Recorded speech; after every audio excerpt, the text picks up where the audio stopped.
So let's take a walk through Sheffield General Cemetery while we have some daylight.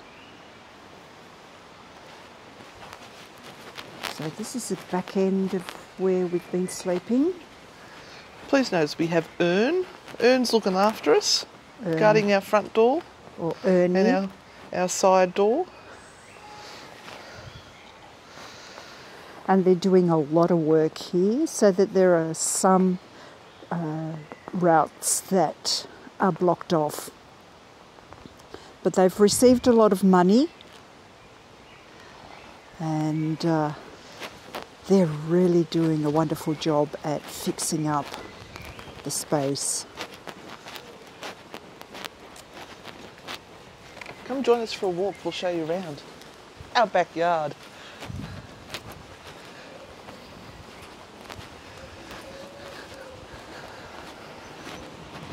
So this is the, is that our bedroom there? It would be, wouldn't it? Mm-hmm. Yep. And just down here, we have the little river running through behind as well. A lot of construction work going on, which is, I mean, can't be helped.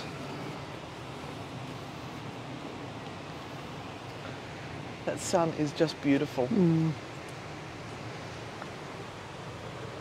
The last warmth for the day.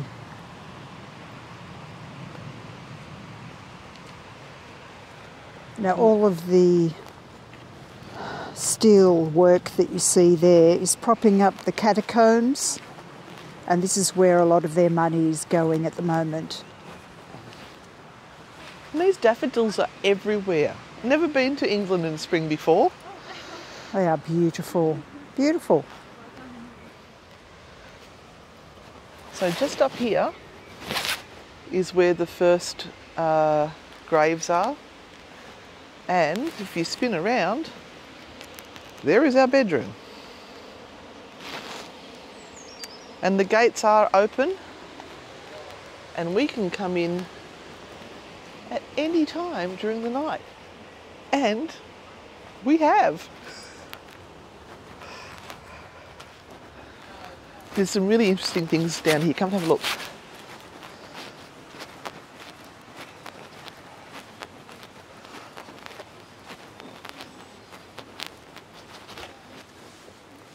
Got more up there. All of this is out of bounds at the moment because this is all starting to fall to pieces. So they're reinforcing it. They got a grant from the council, the local council, to restore that. But the rest of the work here is done by volunteers, and the little place that we're staying in, the Sexton's Lodge, that money goes directly to the Volunteers Fund to keep this all beautiful, and they're doing a great job.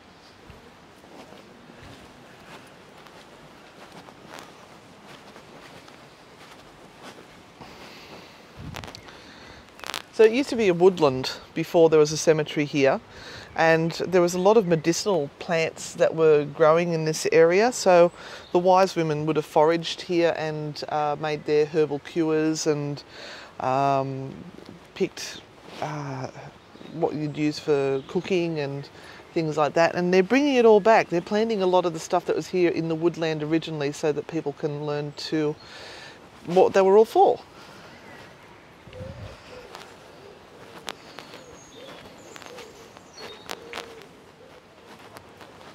Oh, there's some pictures of the lower catacombs so you can see the little things there. There they are there.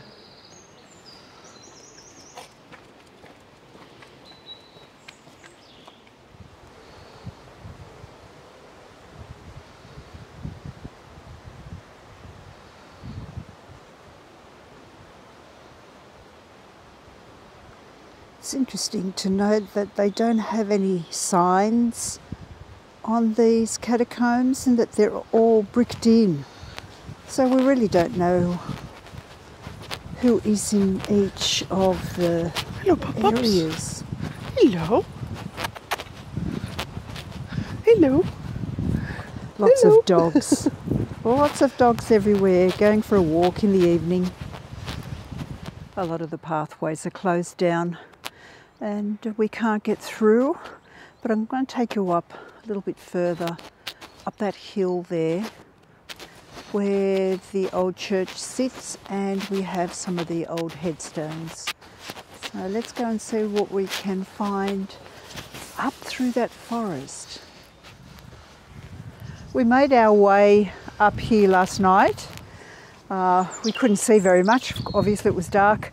We did take some photographs, but a lot of the remaining headstones that are open to the public now are just over my left shoulder, up the top there. And we also have the old church that is up there and completely closed at the moment. And it's been quite badly destroyed and vandalised, yeah. Just so sad to see. There's really no reason to do that.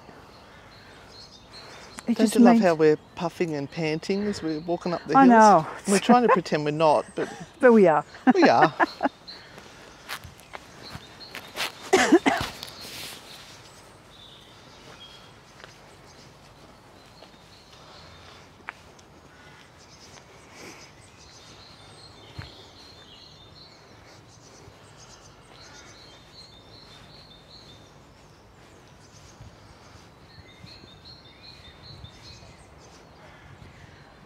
You'll find that a lot of the headstones tell you a whole family story, and often it's a whole family story of tragedy and of so many children being lost over the years. And this is very similar to some of the others that you'll see around here.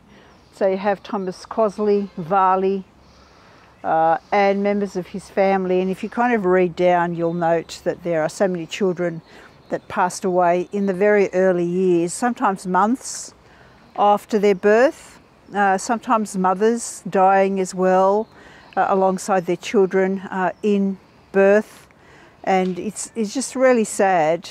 And like often it was the one headstone that was erected for the whole family, and then members of the family were just added to the tomb and to the grave and placed one on top of the other, and their names were added to the big headstone. And of course, people who were poor couldn't afford anything like this. These were people who had a penny. And in Sheffield, they were all cutlery makers. They made Sheffield cutlery, which we have some in our accommodation. Beautiful cutlery. And all the women worked here as well. They had jobs, like I was reading that some of the women were called buffer women, and they buffed the steel, the stainless steel. Or the sterling silver, sorry, sterling silver. So that was their job. You notice this one to the left of Renata here as well. It doesn't have many names on it at all, so, but there was the gap that was left there for them to add the rest of their family members. So it makes you wonder what happened. Did they run out of money that they couldn't add the rest of the people in? Not really sure.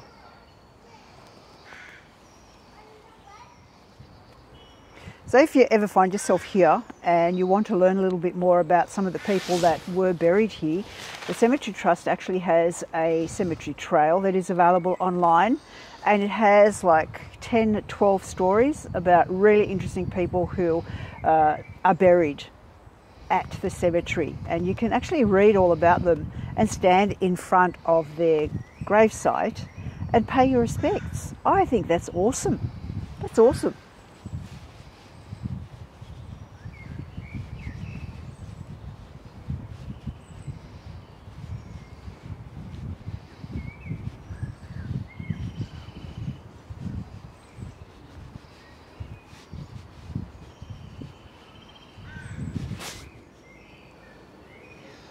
And this is one of the headstones that we found that have a lot of children.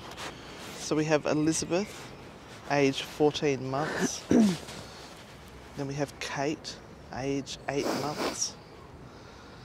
And Joseph, 9 weeks.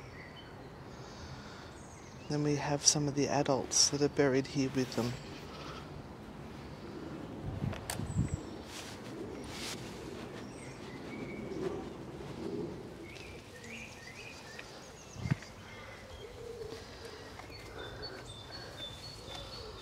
So I was walking up this hill last night, taking some photos along here. I did notice this one, but I've only been able to read it today. And this is Edward Wynne, who was a comb manufacturer. Isn't that interesting? He died in 1883. Wow, Sheffield did everything.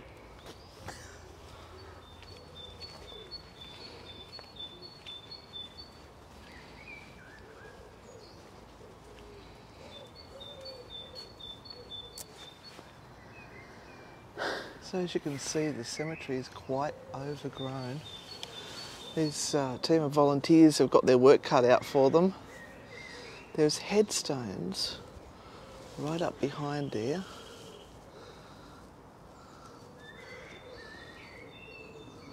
All up through there. It's so overgrown that you can't even see them. But Hey Anne, and this fella here, he actually died in Melbourne, Australia. Hang on. What was that? This man here, Mr. No Will. No Will? No Will, he died in Melbourne, Australia. Oh, wow.